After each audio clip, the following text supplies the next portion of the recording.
दर्शन करके काल भैरव की तरफ जा रही थी, तो एक बहुत सुंदर गाय का बछड़ा, एंड समहाउ एक बड़ा अलग ही अट्रैक्शन होती है मुझे जब मैं देखती हूँ, तो मैं उसके साथ जाकर उसको सहलाने लग गई।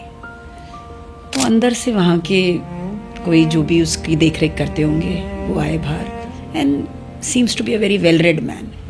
काशी में तो हर किसी को ये बोलूँगी मैं, एक पान वाला भी बड़ा वेल रेड है, भूमि ऐसी है। मुझे कहते हैं आप बिटिया इनकी माँ से मिलना चाहेंगी? तो मैंने कहा ठीक है, मेरे पास था कुछ समय, तो मैं अंदर चली गई। तो कहते हैं इनकी माँ का नाम लक्ष्मी है, और आप जाइए और इन्हें गले लगाकर जैसे अपनी माँ से बातचीत करती हैं वैसे इनसे करिए। अब मुझे घबराहट हो गई, वहाँ पर 4-5 गायें और बंधी हुई थी।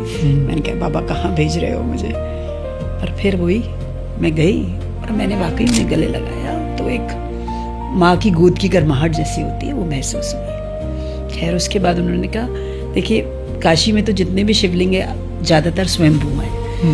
उन्होंने कहा देखिए बिटिया ये हमारा छोटा सा मंदिर है, छोटा शिवलिंग है। तो वहाँ पर एक माँ की बहुत सुंदर पेंटिंग लगी हुई थी, कंप्लीट गोल्ड की पेंटिंग, जैसे ऐसे लिक्विड गोल्ड, बहुत सुंदर आँखें, नाक और होंठ, और मेरा मन सिर्फ वहीं अटक गया, मैं उसको देखती रह गई। तो मुझसे बोले कि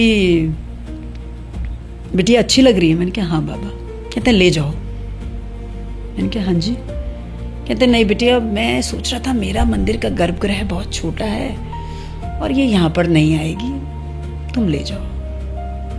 आप ऐसे कहते हो ना, नहीं नहीं नहीं नहीं कोई नहीं बाबा, बहुत बढ़िया। ऐसे करके मैं निकल गई।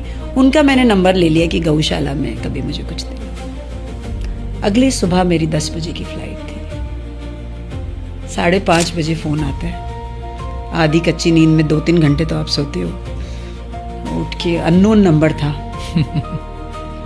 कहते बिटिया वो मैंने पेंटिंग पैक कर दी है और आप आराम से ले जाना, आपको दिक्कत नहीं होगी। तो जहाँ पे आपने मुझसे पूछा कि आपको प्रेजेंस फील होती है, आपके साथ क्या एक्सपीरियंस था, वो मूर्ति मैं अपने साथ में वो पेंटिंग लेके आई हूँ। और उसके आने के बाद मैं आपको नहीं बता सकती कि क्या क्या, जैसे दैट वो शायद मेरे लिए ही बनी थी, मेरे घर के लिए ही बनी थी। And the moment it entered my house the thing changed, lot of things changed. फिर वही वाली बात, जैसे बोले लड़की मायके से खाली हाथ तो कभी आती नहीं है, तो बाबा देकर भेजते हैं। तो हजारों ऐसे एग्जाम्पल हैं आपके पास।